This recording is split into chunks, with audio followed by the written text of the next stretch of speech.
مطابق ہے تو سمجھ لو ہر چیز میں آپ کے لیے برکت ہوگی.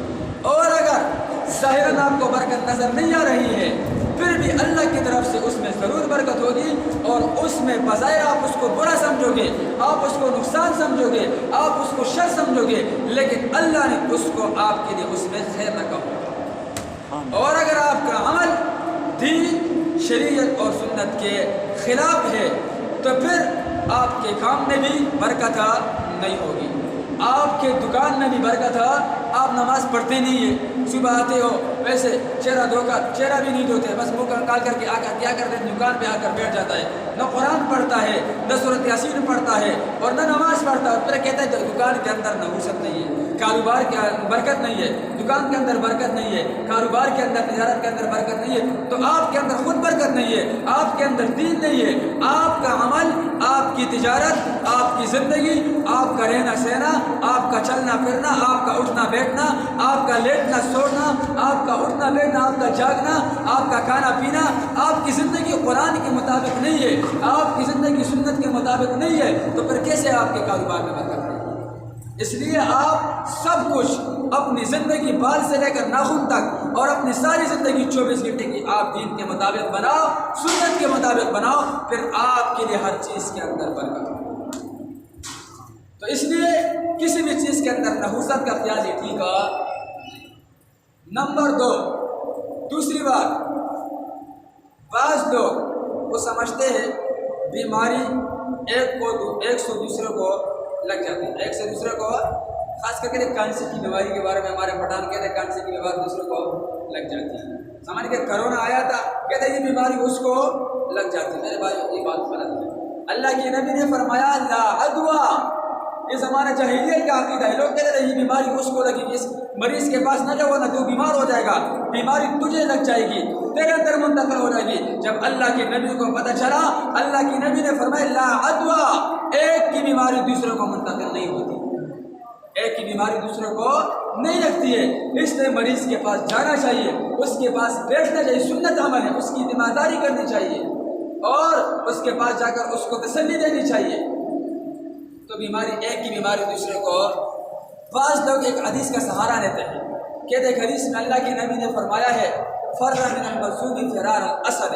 اللہ کے نبی نے فرمایا جو برس کی مطلب کوڑ کی بیماری, وہ سفید قسم کے داغ ہوتے ہیں, اللہ کے نبی نے فرمایا جو اس طرح کا مریض ہو نا, اس سے اس طرح بھاگو جیسے تم شیر سے بھاگتے ہو, شیر سے دور بھاگتے ہو, تو اس طرح کے مریض سے بھی دور بھاگو.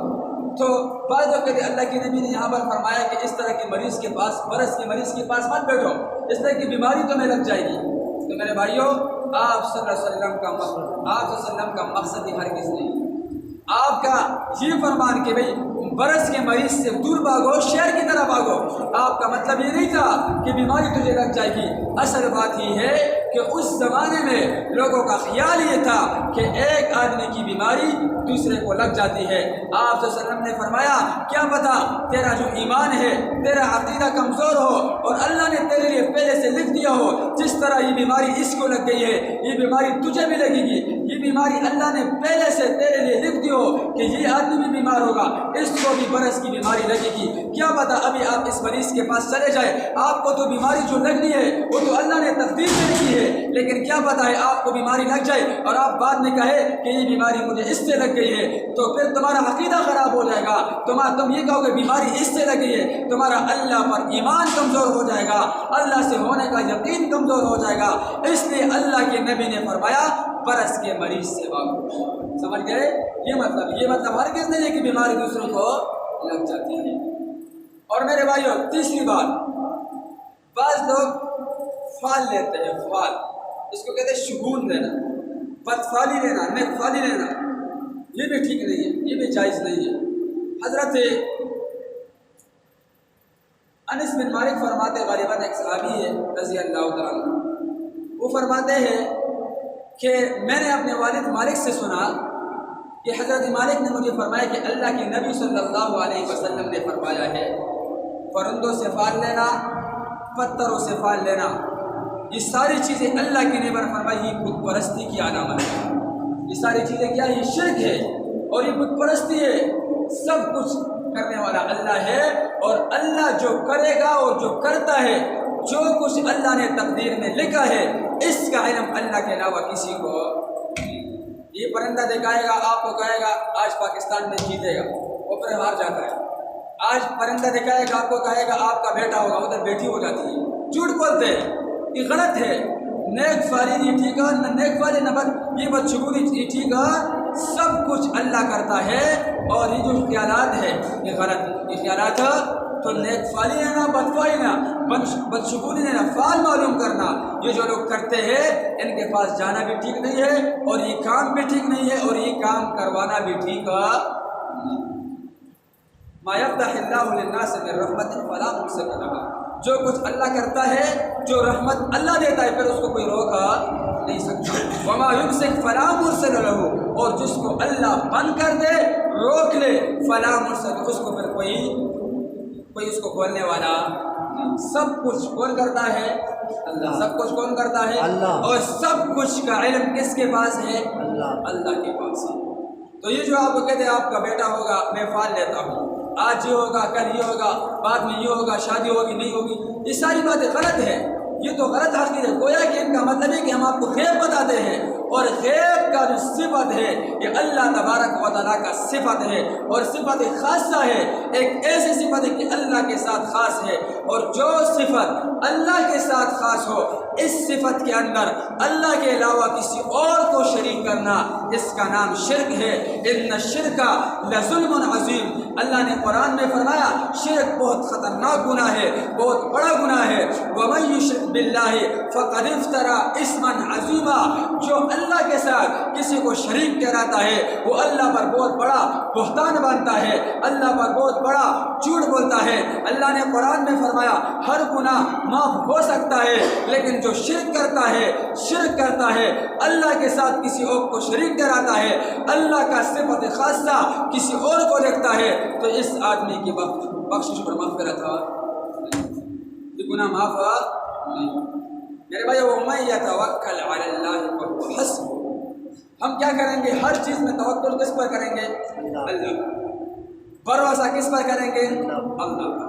توکل کسے کہتے ہیں؟ یہ جو کہتے ہیں توکل کرو توکل کسے کہتے ہیں؟ بعض لوگ کیا کرتے ہیں وہ نادان ہوتے ہیں نہ سمجھ ہوتے ہیں نہ کنفرم ہوتے ہیں.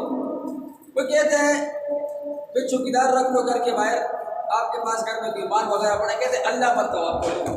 کیا کہتے ہیں اللہ پر میں چوکیدار. یہ بات غلط ہے. توکل کا معنی یہ نہیں ہے کہ آپ اسباب کو ترک کر دیں. آپ اسباب کو اختیار کر لیں جتنا آپ سے ہو سکتا ہے اس کے بعد پھر اللہ پر توکل کریں اور یہ یقین کر لیں کہ میں نے اس کام کے لیے سبب اختیار کیا ہے. مثلا میرے گھر کے جو چوکیدار رکھا ہے یہ ایک سبب میں نے اختیار کیا ہے باقی میرے گھر کی حفاظت کرنے والا اللہ. سمجھ گئے. کسی بھی کام کے لیے آپ پہلے کیا کرو آپ پہلے سبب اختیار کرو. ایک آدمی کہتے ہیں یا اللہ مجھے بیٹا دے مجھے اور اس نے شادی نہیں کی کہتے ہیں مجھے اللہ پر توکل ہے تو آپ اس کو کیا کہو گے بیوقوف کہو گے نا. شادی نہیں کرتا ہو کہتے ہیں مجھے اللہ پر توکل کا معنی پہلے آپ سبب اختیار کرو. سبب شادی کر لو شادی کرنے کے بعد رخصت نکاح کر لو شادی کر لو اس کے بعد بیوی کے ساتھ صحبت کر لو اس کے بعد پھر آپ کہو کہ بھئی مجھے ابھی اللہ پر کیا ہے توکل ہے بھروسہ ہے انشاءاللہ اللہ مجھے اولاد عطا کرے. تو توکل کا مطلب ہے اسباب اختیار کرنا اور سبب اختیار کرنے کے بعد پھر اصل یقین کس پر کرنا. حضرت جنید بغدادی رحمۃ اللہ علیہ نے فرمایا ہے توکل کا مطلب یہ ہے کہ بندہ اپنے آپ کو اللہ کے حوالے کر اللہ کے حوالے سب کچھ اللہ کے کیا کر دے حوالے کر. ایک اور بزرگ نے لکھا ہے کہ توکل کا مطلب بغیر چو چرا کے سب کچھ ہم کیا کر دیں اللہ پر بھروسہ کر دیں. تو میرے بھائیوں اگر بیماری آ جائے آپ بیماری کے لیے اگر دم کی ضرورت ہے اچھے مولوی کے پاس جس کا عقیدہ ٹھیک ہو آپ جا کر دم بھی کر سکتے ہیں قرآن اور حدیث کے مطابق اور آپ علاج بھی کر لیں ڈاکٹر کے پاس بھی جائے سنت عمل ہے. اس کے بعد آپ کہے میرا اللہ پر بھروسہ ہے اللہ پر توکل ہے اللہ مجھے شفا عطا کرے. سمجھ گئے. کسی کی اولاد نہیں ہے تو پھر شادی کرنے کے بعد پھر بھی اولاد نہیں ہے تو پھر وہ جا کر اپنا علاج کر لے دم کے ساتھ قرآن اور حدیث کے ساتھ بھی کر لے اور ڈاکٹر سے بھی کر لے پھر وہ کہے مجھے اللہ پر توکل ہے. آپ کے پاس آپ کے لیے چوکیدار کی ضرورت ہے، آپ گھر پر چوکیدار رکھ لو، سبب اختیار، اس کے بعد کہ مجھے اللہ پر کیا ہے، اور پھر وَمَن يَتَوَكَّلْ عَلَى اللَّهِ، جو اپنے معاملات اللہ کے سپر کرتا ہے، اللہ پر بھروسہ کرتا ہے، فَهُوَ حَسْبُهُ، تو پھر اللہ اس کا کافی ہو جاتا ہے۔ یونس علیہ السلام کو دیکھو مچھلی کے پیٹ میں تھے، اندر اندھیرا ہے، اندھیرا۔ یونس علیہ السلام دیکھو وہ جو ملک میں ابھی وہ لوگ پانی کے اندر گئے تھے، واپس نہیں نکلے، واپس یونس علیہ السلام بھی اسی طرح سمندر میں تھے اور پھر مچھلی کے پیٹ میں تھے، لیکن اس نے وہاں پر بھی حسبنا اللہ و نعم الوکیل پڑھا، وہاں پر بھی اس نے لا الہ الا انت سبحانک انی کنت من الظالمین پڑھا، وہاں پر بھی اس نے اللہ پر بھروسہ کیا، اللہ پر توکل کیا، اللہ سے مدد کو طلب کیا، تو اللہ تبارک و تعالیٰ نے اس سمندر کے اندھیرے سے، اس مچھلی کے پیٹ کے اندھیرے سے اس کو صحیح سالم باہر نکال دیا، حفاظت باہر نکال دیا۔ تو توکل، بھروسہ کس پر کریں گے؟ اللہ پر۔ اور میں آپ کو دو وظیفہ بتاتا ہوں، بہت زبردست وظیفے، کسی بھی کام کے لیے، کسی بھی مقصد کے لیے روزانہ حسبنا اللہ و نعم الوکیل 100 مرتبہ پڑھے، انشاءاللہ آپ کا جو بھی جائز مقصد ہوگا، جائز ضرورت ہوگی، اللہ تبارک و تعالیٰ پوری کرے۔ کیا پڑھنا ہے؟ حسبنا اللہ و نعم الوکیل 100 مرتبہ۔ اسی طرح حضرت عامر بن عبد القیس فرماتے ہیں، یہ مختلف تفاسیر میں یہ بات لکھی ہے، الدر المنصور میں بھی ہے، احکام القرآن میں بھی ہے، وہ فرماتے ہیں، عامر بن عبد القیس فرماتے ہیں کہ میں صبح کو 4 کلمات پڑھتا ہوں، قرآن کی 4 آیتیں پڑھتا ہوں، پھر مجھے کوئی پرواہ نہیں ہوتا کہ شام تک مجھے کیا ہوگا، اور شام کو پڑھتا ہوں، پھر مجھے کوئی پرواہ نہیں ہوتا کہ صبح تک میرے ساتھ کیا ہوگا۔ وہ 4 آیتیں کون سے؟ ایک تو یہ آیت ہے جس پر میں نے آج آپ کے سامنے بات کی ہے، ما یفتح اللہ للناس من رحمت فلا ممسک لها وما یمسک فلا مرسل له من بعدہ وهو العزیز الحکیم۔ نمبر 2، وَإِن يَمْسَسْكَ اللَّهُ بِضُرٍّ فَلَا كَاشِفَ لَهُ إِلَّا هُوَ وَإِن يُرِدْكَ بِخَيْرٍ فَلَا رَادَّ لِفَضْلِهِ۔ نمبر 3، سَيَجْعَلُ اللَّهُ بَعْدَ عُسْرٍ يُسْرًا۔ اور نمبر 4، وَمَا مِن دَابَّةٍ فِي الْأَرْضِ إِلَّا عَلَى اللَّهِ رِزْقُهَا۔ وہ فرماتے جب میں یہ آیت صبح کو پڑھتا ہوں مجھے کوئی پرواہ نہیں ہوتا کہ شام تک کیا ہوگا، شام کو پڑھتا ہوں صبح تک کوئی پرواہ نہیں ہوتا کہ صبح تک میرے ساتھ کیا ہوگا۔